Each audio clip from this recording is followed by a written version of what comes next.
Draymond Green tumanggi sa kanyang player option para tulungan ang Golden State Warriors. Tinanggihan ni Draymond Green ang kanyang $27.7 million na player option sa Golden State at magiging free agent po siya. Ibig sabihin nun ay magbibigay po ito ng chance sa ibang team na magbigay ng offer kay Green. Napakahalaga nitong si Green sa sistema ng Golden State Warriors, especially yung kanyang shutdown defense sa kalaban. Pero hindi rin po may sasantabi ang isang posibilidad na baka tatapusin na po ni Green ang kanyang panahon sa Warriors at susubok sa ibang kupunan. Ngunit ang magandang balita rito mga idol, dahil nga ho sa magiging free agent na si Green, ito ho'y magbubukas ng maraming pintuan kay Davis at kay LeBron James.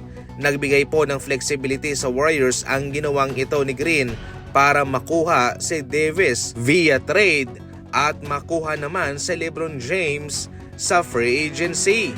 Definitely mga idol, nakadepende ang lahat ng ito kung sila'y pahihintulutan ng tadhana.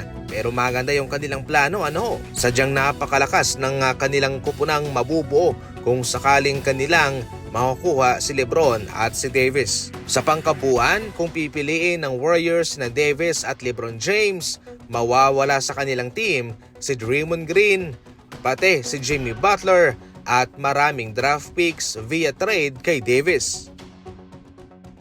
Tapos na ang career ni Malik Beasley, mababa na siya for life sa NBA. Sa ngayon kasi ay napatunayan na itong si Malik Beasley ay mayroong partisipasyon sa mga tumatalpak sa NBA. Ayon sa report mga idol ay napatunayan na itong si Malik Beasley ay kinokontrol ang kanyang mga puntos at yung mga prop bets pa raw para may panalo ng kanyang partner ang kanilang talpak. Kinokontrol ni Malik Beasley mga idol ang takbo ng laro sa pamamagitan ng pag-miss intentional sa pag-commit ng turnover o kung ano pa para makontrol niya ang resulta ng score. Sa loob po ng 9 seasons sa NBA ay kumita na po ng nasa $59.9 million si Malik Beasley. Malaking halaga na po yan mga idol sa kanyang paglalaro galing sa Denver Nuggets hanggang sa Detroit Pistons. Syempre, bakit nga ba nagawa yun ni Malik Beasley? Dagdag pera. Syempre, binabayaran siya doon. Mayroong chance na posibleng malaki pa ang binabayad sa kanya kumpara sa kanyang sinasahod sa NBA buwan-buwan.